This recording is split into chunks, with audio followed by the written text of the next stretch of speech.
گوجری زبان میں اپڈیٹ سنیے۔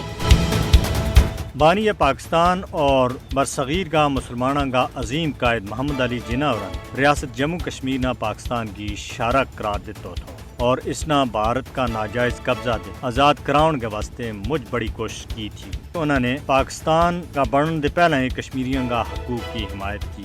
ان کی سخت خواہش تھی کہ کشمیری مسلمانوں نہ انصاف ملے اور وہ اپنی مرضی کی زندگی گزار سکیں۔ بھارت پہلا دن تھی کشمیر کی آبادی نہ بٹاؤن کے واسطے بدنیت کری ہو۔ اس نے پہلی مرتبہ اس حکمت عملی کو استعمال تقسیم برصغیر کے وقت کی ہو جب مہاراجہ کی ڈوگرا فوج اور RSS کا انتہا پسند ہندوؤں بلوائیاں نے جموں میں تقریباً 3 لاکھ کشمیری مسلمانوں نے شہید کی ہو۔ اس نسل کشی اور قتل عام کو نتیجہ جموں کا تقریباً 10 لاکھ مسلمانوں کی جبری بے دخلی کی صورت میں سامنے آیا۔ بانی پاکستان نے انگریزوں نے آزادی کی تحریک کے دوران یہ گل صحیح کہی تھی کہ برصغیر کا مسلمانوں نے اپنا مستقبل کا حفاظت کے واسطے قانی ریاست کی سخت ضرورت ہے، جس کی سچائی بھارت کا تحت آرٹیکل 370 کی منسوخی اور مسلمانوں کے خلاف بنایا گیا بھارت کے اندر قوانین نے واضح کر دیتی ہے۔ حقیقت یہ ہے کہ بھارتی غلامی دے آزادی کے واسطے کشمیریوں کی جدوجہد 2 قومی نظریہ کے اوپر تھی۔ مودی کا قیادت میں